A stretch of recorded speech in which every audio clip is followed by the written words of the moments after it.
नको, कारण मी तुझा देव आहे.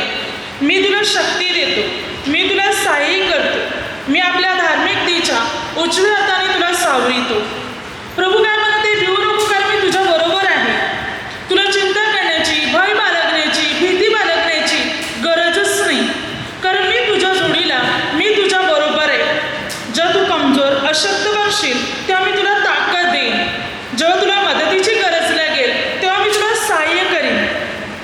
मी तुझ्या बरोबर आहे. म्हणून परमेश्वर पिता म्हणतो की भिवू नकोस. अनेक वेळा बघा, जेव्हा संकट येतात, समस्या येतात, मनुष्य घाबरतो.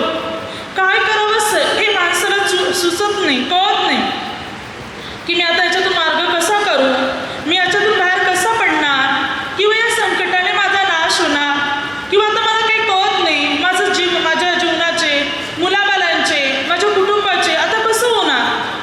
आणि माणसामध्ये एक भीती पसरली जाते, भय निर्माण होते, आणि भीतीमुळे, चिंतेमुळे मनुष्य आजारी पडायला सुरुवात होतो. मग माणसामध्ये तणाव, चिडचिडापणा या सर्व गोष्टी उत्पन्न होतात. परंतु परमेश्वर पिता म्हणतो, जेव्हा तुझ्या जीवनात दुःख, संकटे, समस्या येतील तेव्हा तू भिवू नकोस, कारण मी तुझ्याबरोबर असणार. त्यावेळी मी तुला सहाय्य करणार. मग कोणतीही संकटे घेऊन तुझ्या जीवनात देऊ, त्या संकटातून मी तुला मुक्त करणार. म्हणून बायबल काय सांगते, यशाया 43:1-2, तू भिवू नको, कारण मी तुला सोडविलेलं आहे. मी तुला तुझ्या नावाने हाक मारलेली आहे. तू जलातून चालशील तेव्हा मी तुझबरोबर असेल. नद्यातून जाशील तेव्हा त्या तुला बुडविणार नाही. अग्नीतून जाशील तेव्हा तू भाजणार नाही, आणि ज्वाला तुला पोलणार नाही. काय म्हणतो प्रभू, भिवू नकोस, कारण मी तुला सोडविले आहे. संकटातून निराशातून सोडविले. मी तुला तुझ्या नावाने आवाज दिलेले, हाक मारलेले. मग भले तू जलातून, पाण्यातून चालशील तरी मात्र प्रभू म्हणतो, मी तुझ्या बरोबर असणार. नद्या तुला बुडविणार नाही, ज्वाला तुला पोळणार नाही, अग्नी तुला भाजणार नाही, कारण मी तुझ्या बरोबर असणार.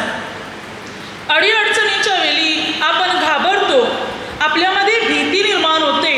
परंतु परमेश्वर पिता म्हणतो की तुम्ही भिवू नका, तुम्ही घाबरू नका, मी आहे तुमच्या जोडीला. जर तुम्ही हिंमत बांधणार तर परमेश्वर म्हणतो मी तुम्हाला सहाय्य करणार. परंतु आपण घाबरणार, भिणार तर तिथेच मात्र कमजोर पडणार, आणि मग ते संकट आपल्यावर कोसळणार. पण हिंमतीने आपण मजबूत राहणार, स्थिर राहणार, ठाम राहणार, तर परमेश्वर त्यावेळी आपल्याला सहाय्य करणार.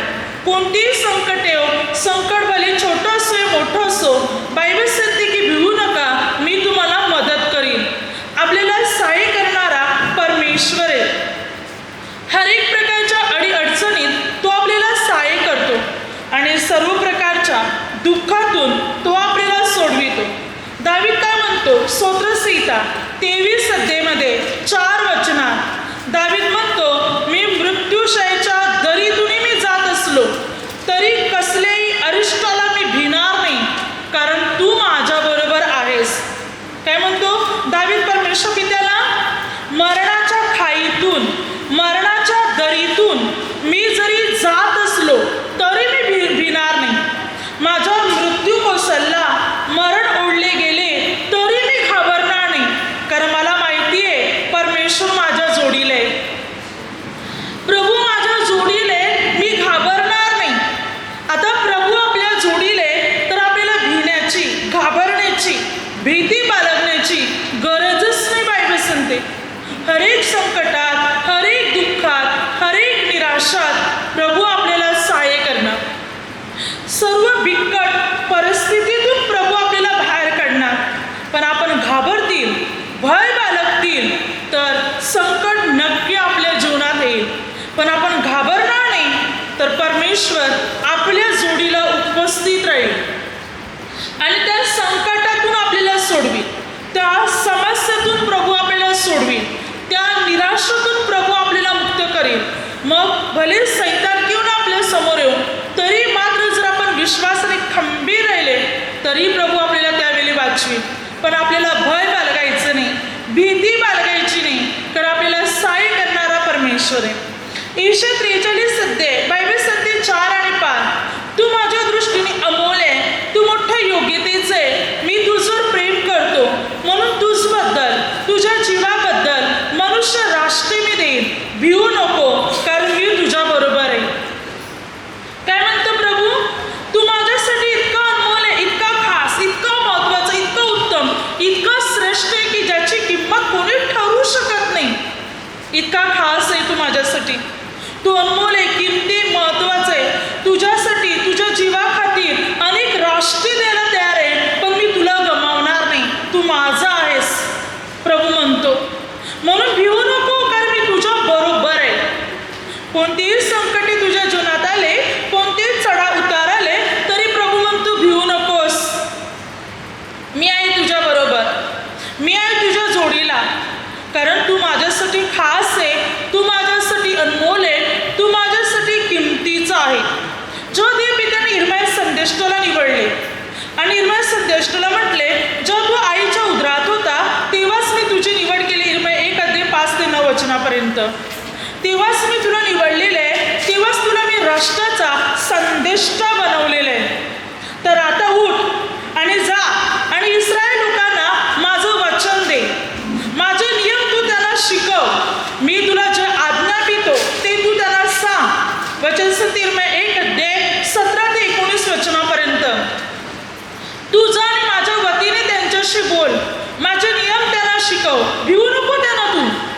तू घाबरलास तर मी तुला घाबरावी, तू घाबरू नको त्यांना. तू त्यांना घाबरला तर मी तुला आणखीन घाबरवणार, मी तुला घाबरवणार. तर तू जा, तू त्यांना भिवू नकोस, तू त्यांना घाबरू नकोस. जा आणि माझं वचन तू त्यांना दे, माझ्या आज्ञा त्यांना दे, मी तुझ्या बरोबर आहे. त्या लोकांसंबंधाने मी तुला तटबंदीचे नगर आणि पिकली कोट, लोहस्तंभ असे मी करीतो. मी तुझा बचाव करण्यासाठी मी तुझ्या बरोबर असणार. तू भिवू नकोस, तू जा, तुझं काम कर, तू घाबरू नकोस. तुला मदत करायला, तुला सहाय्य करायला मी तुझ्या बरोबर असणार. आणि खरोखर इर्मयाने जाऊन प्रभूच्या सुवार्तेची घोषणा केली. इस्रायल लोकांकडे, यहुदी लोकांकडे, इस्रायलचे राजे, सरदार, यहुदांचे राजे, अगदी सर्व लोकांपुढे इर्मया उभा राहिला. इर्मयाने सर्वांना परमेश्वराचे वचन दिले. पुढे जाऊन इर्मया नबुकदनेस्सर, नबुस्तार किंवा अनेक व्यक्तीपुढे तो उभा राहिला, पण देवाची सुवार्ता गाजविण्यासाठी तो घाबरला नाही. त्याने देवाची सुवार्ता दिली. भले अनेक संकटे आली, पण देवाने त्या संकटातून सुद्धा त्याला बाहेर काढलं आणि शेवटी इर्मयाचाच विजय परमेश्वर पित्याने घडून आणला. प्रभू म्हणतो तुम्ही भिवू नका, तुम्ही घाबरले तर मी आणखीन तुम्हाला घाबरवणार, मग मीच घाबरवणार तुम्हाला. घाबरू नका, मी आहे तुमच्या बरोबर, तुम्हाला सहाय्य करायला, तुम्हाला मदत करायला मी तुमच्या जोडीला आहे, मी तुमच्या बरोबर आहे प्रभू म्हणतो. मग आपल्याला घाबरण्याची, भय बाळगण्याची आणि भीती बाळगण्याची आपल्याला गरजच नाही. हर एक परिस्थितीत आपल्याला सहाय्य करणारा परमेश्वर आहे आणि तो हर एक संकटात मात्र आपल्याला सहाय्य करणार, हर एक समस्यातून तो आपल्याला मुक्त करणार. योग 11 अध्यायामध्ये बायबल काय सांगते पहा, 18 ते 19 वचनात. तुला उमेद प्राप्त झाल्याने तू निर्भय होशील, तू चोहाकडे पाहून निर्धास्त आराम करशील, तू झोपी जाशील तेव्हा तुला कोणी भिविणार नाही, बहुत लोक तुझे आर्जव करतील. काय म्हणतो परमेश्वर पिता, तुला उमेद मिळेल, तू निर्भय राहशील, तू घाबरणार नाही, तू भिणार नाही, तू निर्धास्त राहतील. म्हणजे चिंता नाही, भीती नाही, भय नाही, अशा प्रकारे तू निर्धास्त आराम करशील. तुला कोणी घाबरवू शकणार नाही, उलट अनेक लोक तुझ्याकडे आर्जव करतील, तुझ्याकडे विनवण्या करतील, तुझ्याकडे नामतील, कारण मी तुला श्रेष्ठ करेन. प्रभू येशू म्हणतो, परमेश्वर पिता म्हणत आहे की मी तुला निर्धास्त ठेवीन, तू निर्भय रीतीने जीवन जगशील, तुला कोणाला घाबरण्याची गरज लागणार नाही, उलट अनेक लोक तुझ्या पुढे झुकतील. परमेश्वर आपल्या जोडीले, प्रभू आपल्या बरोबर आहे. आपल्याला सहाय्य करण्यासाठी, आपल्याला मदत करण्यासाठी परमेश्वर आपल्या बरोबर आहे. जो हर एक संकटातून, हर एक समस्यातून आपल्याला सोडवित असतो. परंतु आपण घाबरले तर देव आपल्याला आणखीन घाबरवणार. पण आपण घाबरले नाही, हिंमतीने पुढे गेले किंवा हिंमतीने परमेश्वरामध्ये मजबूत राहिले तर परमेश्वर आणखीन बल, ताकद आणि शक्ती आपल्याला पुरवणार. प्रभू आपल्या बरोबर, आपल्या जोडीला राहणार. जेव्हा देवपित्याने मोशेला निवडले, देवपित्याने मोशेला म्हटले, निर्गम 3 अध्याय आणि निर्गम 4 अध्याय, निर्गम 3 अध्याय 10 ते 17 वचनापर्यंत परमेश्वर पित्याने मोशेला म्हटले की तू जा आणि इस्रायल लोकांना फारोच्या हातून सोडव. मी तुझी निवड करत आहे. आता या मिस्र देशाचा राजा होता फारो, आणि फारोच्या हाताखाली इस्रायल लोक गुलाम होते. या फारोच्या हातून इस्रायल लोकांना कोणी सोडू शकत नव्हते, गुलाम होते. आता मोशेला देव पिता म्हणत आहे, जा तू इस्रायल लोकांना सोडव. त्यावेळेला मोशे एक घर जावई म्हणून राहत होता आपल्या सासऱ्याच्या घरी, आणि आपल्या मिधाने सासऱ्याचे कलम चारत होता. परंतु मात्र परमेश्वर पित्याने म्हटलं, तू जा आणि इस्रायल लोकांना मिस्र देशाचा राजा फारो याच्या हातून सोडव. आता ही गोष्ट एक अवघड होती, कठीण होती, अशक्य होती, की एक मोठी गोष्ट होती. म्हणून मोशे देवाला म्हणतो की माझ्याने होणार नाही, तुझी इच्छा असेल त्याच्या हस्ते हा निरोप पाठव, मला नीट बोलता येत नाही. त्या परमेश्वर पित्याला मोशेवर राग आला, आणि देवपित्याने मोशेला म्हटलं, माणसाला मुका, बहिरा, डोलस आणला कोण करीतो, मीच की नाही. तुझा भाऊ आवरून तुझं मुख होईल, तू त्याला देवाच्या ठिकाणी होशील, आणि तो तुझा संदेष्टा होईल. तुझा आणि काम तुलाच करायचंय, मी तुझ्या बरोबर आहे. आणि अशा प्रकारे ज्या मोशेला नीट बोलता येत नव्हतं, जो बोलण्यामध्ये त्याचे शब्द जड निघायचे, आणि या मोशेला देवा निवडलं, जो फारो राजाच्या भीतीमुळे, मिस्री लोकांच्या भीतीमुळे तो मिस्र देश सोडून मिधान देशात राहत होता. एका मिधानी व्यक्तीचा घर जावई बनून राहत होता. पण देवान त्याला निवडलं, म्हटलं फारो पुढे तुला उभं राहायचंय, 6 लाख लोकांना तुला सोडवायचंय. एक माणसाला, 2 माणसाला नाही, 6 लाख लोकांना, जे गुलाम आहे, जो गुलामगिरीत आहे. मोशेकडे ताकद नाही, शस्त्र नाही, ढाल नाही, वस्तू नाही, काहीच नाही, आणि देव म्हणतो, जा मी आहे तुझ्या जोडीला. परमेश्वर पिता मोशेच्या जोडीला होता, त्या मोशे घाबरला नाही, मोशेने भीती बाळगली नाही, कारण त्याला माहिती आहे परमेश्वर माझ्या जोडीला आहे. मोशे फारो पुढे उभा राहिला, आणि त्याने मात्र परमेश्वराने आज्ञा दिलेले सर्व केले. देवाने मिस्री लोकांवर, फारो राजावर मात्र पीडा देवाने म्हणजे परमेश्वराने स्वतःच्या इच्छेने आणल्या. पण ज्या पीडा देवाने घालवल्या त्या मोशेच्या विनंतीने घालवल्या. मोशेची विनंती मान्य करून देवाने पीडा नाहीशा केल्या. देव पिता होता मोशे बरोबर. ना फारोच्या सैन्याची ताकद चालली, ना फारोच्या शस्त्राची, ना ढाळीची ताकद चालली, ना फारोच्या पैशाची, ना संपत्तीची ताकद चालली. कसलीच ताकद मोशे पुढे चालली नाही, कारण मोशे बरोबर परमेश्वर होता. सरतेशेवटी मोशे इस्रायल लोकांना, 6 लाख लोकांपेक्षा अधिक लोकांना, पुष्कळ गुरुडोर शेड्रेमेटे सर्वस्वला सोडू शकला, मिस्र देशातून बाहेर काढू शकला. त्याने भय बाळगलं नाही, तो मिस्राच्या राजाला घाबरला नाही, तो मिस्री लोकांना घाबरला नाही, मजबूत रीतीने उभा राहिला, म्हणून 6 लाख लोकांना तो बाहेर काढू शकला. जर तो घाबरला असता तर तिकडेच मेला असता, तिकडेच त्याचा नाश झाला असता, परंतु तो घाबरला नाही, कारण त्याला माहिती आहे देव माझ्या जोडीला आहे. भले मी एक सामान्य व्यक्ती आहे, मला काही माहिती नाही, पण देव आहे ना माझ्या जोडीला, माझ्या वतीने तो लढाई करेल, तो लढेल, हे मोशेला ठाऊक होतं. आणि त्यामुळे मोशे हिंमतीने पुढे गेला आणि विजय प्राप्त करू शकला. संपूर्ण मिस्रावर त्याने विजय मिळवला मोशेने. देव पिता म्हणतो, मी आहे ना तुझ्या जोडीला, मी तुझं बल आहे, मी तुझी ताकद आहे, मी तुझी शक्ती आहे, तू घाबरू नकोस, तुला फक्त एक चिन्ह म्हणून उभं राहायचं, बाकीचं काम मी करणार, प्रभू म्हणतो. आज आपल्या प्रत्येकाला प्रभू तेच म्हणतो, तुम्ही भिवू नका, मी आहे ना जोडीला. किती वादळवारे येऊ द्या, किती संकट येऊ द्या, किती समस्या येऊ द्या, मी त्याच्यातून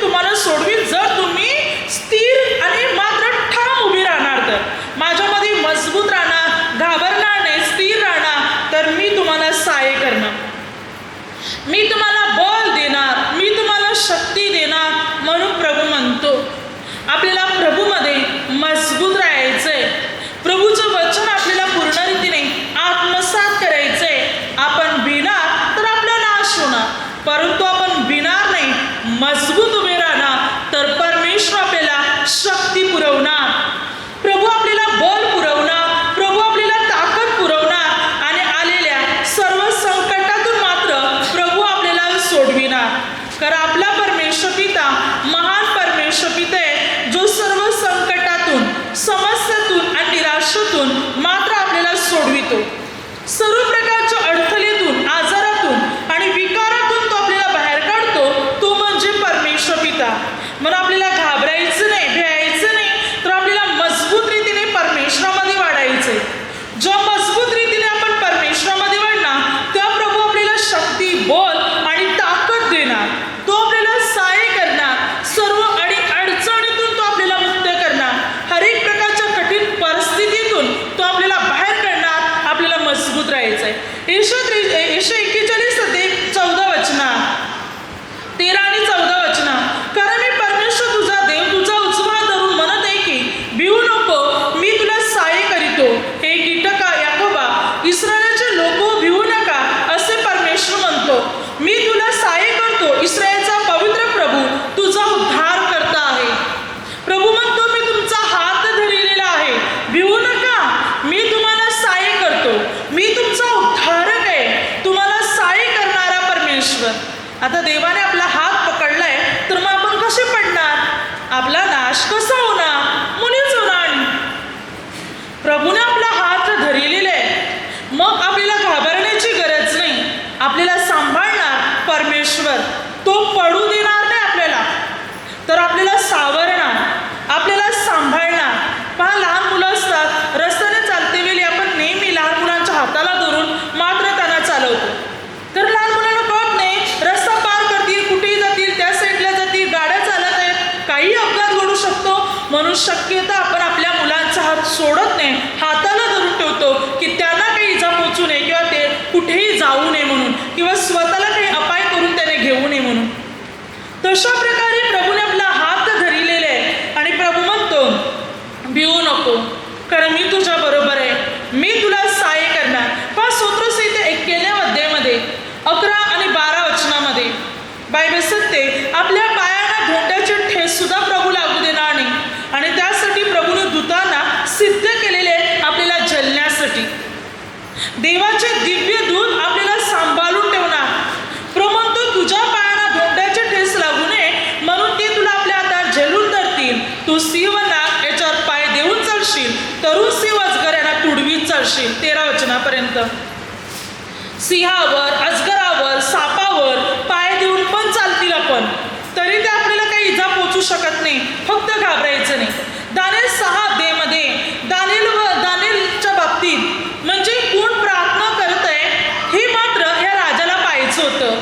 त्याच्या अगोदर जे अध्यक्ष होते, प्रांताधिकारी होते, त्याने हा कट रचला होता दानिएल विरुद्ध. कारण त्यांना माहिती आहे दानिएल प्रार्थना करण्याचं सोडणारच नाही. आणि मात्र तो प्रार्थना करत आहे, मग त्याला पकडता येईल, सिंहाच्या गुहेत टाकण्यात येईल. कारण दानिएल सर्वांमध्ये श्रेष्ठ ठरला होता, हे प्रांताधिकारी अध्यक्षाला पटत नव्हतं.